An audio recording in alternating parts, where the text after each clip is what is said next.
Eu tenho um irmão que é mais jovem que eu. E esse meu irmão, quando ele tinha 13 para 14 anos, ele foi considerado um gênio. E num culto como esse, amados, numa manhã como essa, o pregador, era um trabalho de círculo de oração. Isso marcou minha vida. Quando o pregador faz um convite, a minha mãe, olha só o convite que o pregador fez. Hoje Deus está pedindo uma oferta que não é material. Quando ele faz esse convite, minha mãe vem primeiro para o altar. Minha mãe vem, primeira que veio para o altar ali. E quando ela está ali ajoelhada, eu chego ali e me abraço com ela e eu disse: mamãe, o que é que você veio doar? O que você tem que não é material? Porque ela já tinha uma certa idade, cardíaca, diabética, e eu pensando, Jesus, será que ela veio se doar para a obra missionária? E aí a gente já fica naquele, né? O que ela vai fazer? E abraçada com ela ali, ela disse assim, depois eu te conto, minha filha. Fiquei abraçada com ela ali. E para que vocês possam entender melhor, esse meu irmão, considerado gênio, com 14 anos ele passou no vestibular de medicina em primeiro lugar. Não pôde cursar, porque ele não tinha segundo grau, não existia naquela época o mandato de segurança. Ele voltou a fazer o segundo grau. Com 16 anos ele voltou a fazer o vestibular de medicina, passou em primeiro lugar novamente e começou a cursar. E os amigos. E eu me lembro assim que naquela época um professor de física se interessou por ele e conversou com meus pais e disse assim, olha, esse menino, esse garoto, a NASA se interessou por ele. Ele vai contribuir com o futuro da humanidade. Ele pode ser um grande físico, um homem renomado. Meu pai olhou para aquele professor, Dr. Ricardo, e disse assim, olha, meu querido, eu fico orgulhoso da sua presença aqui na minha casa, o convite, mas o meu filho é a herança do Senhor. Não abro mão dele. Amados, quando meu irmão começou a cursar medicina e se cercou de amigos, eles começaram a convencer meu irmão, seduzir meu irmão, e meu irmão começou a ir para o laboratório da faculdade fazer drogas. Naquela época, se hoje já tem drogas mais, digamos, mais efusivas, mais possantes do que o êxtase, mas naquela época meu irmão já fabricava o êxtase. E começou a experimentar para ver os efeitos que as drogas produziam. E esse meu irmão, com essa inteligência, com esse futuro, com pais que cobriam de oração, esse meu irmão virou mendigo, morador de rua, pediu esmolas, morou embaixo de pontilhões, dormiu em praça pública, foi enxotado dos portões como vagabundo, bêbado, drogado. Naquele dia, quando minha mãe veio para o altar, e eu disse, mamãe, você não vai me contar o que é que você doou? Ela disse, eu doei o seu irmão para a obra missionária. Eu disse, mamãe, mas a gente nem sabe se ele está vivo, não temos notícia dele há 3 anos mais. O dia que ele saiu de casa, amados, para ir para a faculdade e não voltou mais. Todo dia eu via minha mãe olhando no portão e ela dizia, quando ele vir, minha filha, eu vou ao encontro dele, eu vou cobrir ele de beijos. Sabe aquela figura do pai, do filho pródigo? Era minha mãe. Passaram-se todos esses anos. Naquele dia minha mãe ofertou meu irmão para a obra missionária. Passaram-se mais 4 anos sem notícias. Uma madrugada, meus queridos, um hospital de Porto Alegre ligou na minha casa. E o recepcionista do hotel dizia assim: olha, chove tanto aqui em Porto Alegre, está tendo um dilúvio.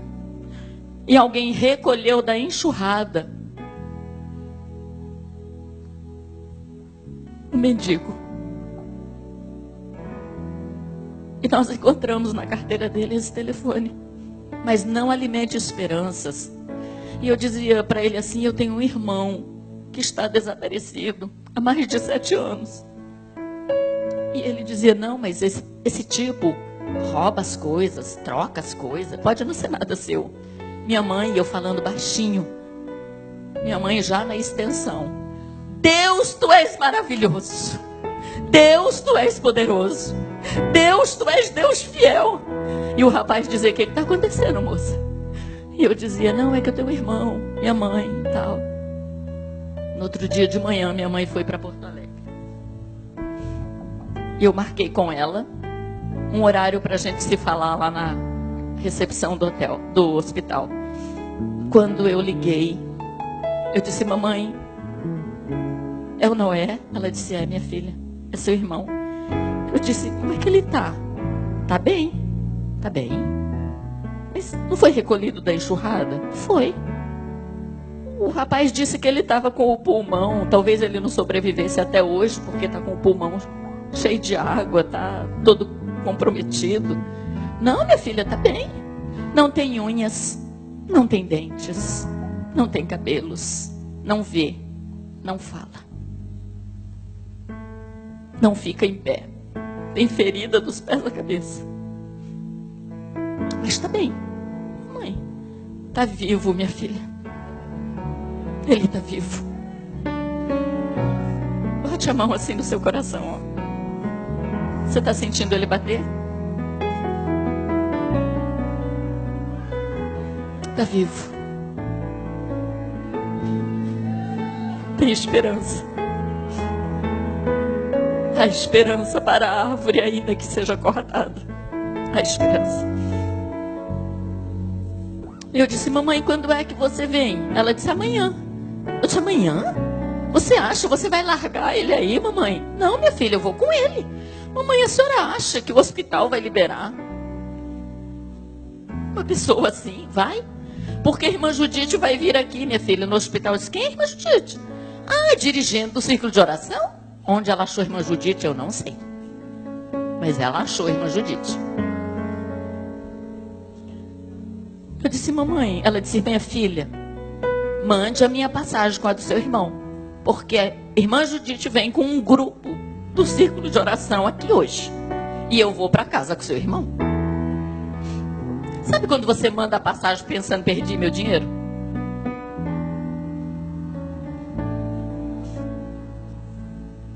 As irmãs, irmã Judite e as irmãs foram no hospital aquela tarde.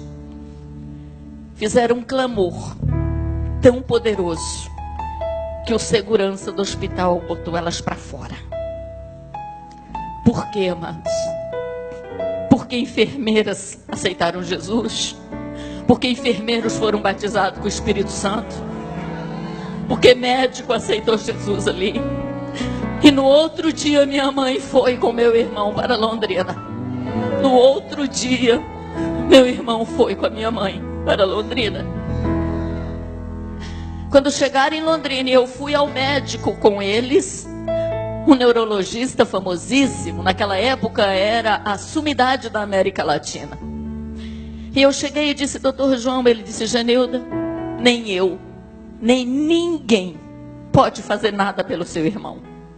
Ele usou drogas tão pesadas por tanto tempo, Genilda. Sistema nervoso central comprometido. Não tem mais coordenação motora. Visão, audição, tudo comprometido.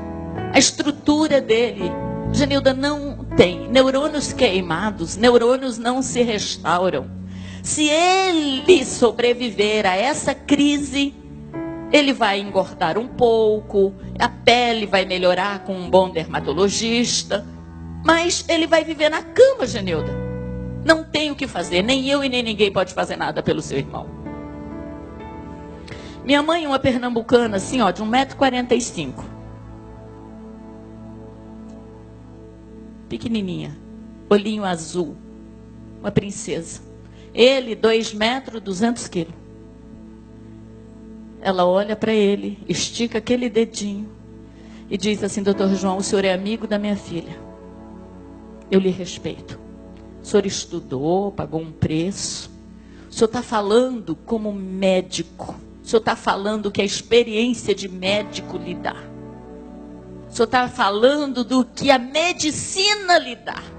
Eu estou falando de um Deus vivo, poderoso, que tem uma promessa na vida do meu filho, e eu não gerei filho para o inferno. Fomos para casa, amados. Quero que você entenda o Deus que está pedindo o segundo boi hoje aqui. O Deus que quer o segundo boi. Para você compreender quem é o Deus que hoje está dizendo: quero mais do que o cabrito. Não quero só o cabrito. Eu aceito o cabrito, mas eu quero mais do que isso. Hoje o meu irmão é pastor, para honras e glórias do nome do Senhor. Deus restaurou unha, cabelo, pele, dentes. Ele é um homem lindo. É um homem tão ou mais inteligente do que era. É professor de grego, de hebraico, é diretor de uma base missionária, é médico, é psicólogo. Ele tem uma família maravilhosa. É diretor de uma escola teológica em São Paulo. É orientador de uma escola de obreiros em São Paulo. E eu estou aqui para dizer que o Deus que hoje está aqui, é o Deus que para ele não tem, amado, não tem força, não tem o inferno, não tem humilhação, não existe. Ele tira da sarjeta e ele faz se assentar entre os príncipes. Ele pega o mendigo e faz ele um pastor honrado para cuidar de um rebanho. Meu irmão diz que a coisa mais gloriosa que Deus fez na vida dele foi confiar a preciosidade do seu rebanho a ele. Não existe coisa mais grandiosa, amados, do que você saber que Deus é o mesmo Deus que Gideão conhecia de ouvir falar. Eu conheço por experiência. Eu sei quem ele é e o que ele faz. E eu estou aqui para dizer: não existe limites para ele operar. Ele é Deus sem limites. Ele é Deus que não brinca. Ele é Deus que tem proposta nas nossas vidas. Ele é Deus que só precisa que alguém entre na brecha. Ele só precisa que alguém se coloque na brecha. Ele só precisa que alguém pague o preço da intercessão. Ele só precisa disso. Naquela manhã, minha mãe tinha um segundo boi. Ela nem sabia se estava vivo, onde ele estava, mas ela sabia que Deus tinha uma promessa na vida dele. Ela sabia disso. E naquela manhã, quando ela oferta, meu irmão, eu fiquei imaginando o que move uma mãe a doar um filho no estado que ele estava. O que move? A esperança. A esperança que Deus é o Deus que tira da cova, é o Deus que livra da fornalha, é o Deus que eleva os meus olhos para os montes. De onde me virá o meu socorro? Da onde? De onde vem o nosso socorro, meus queridos?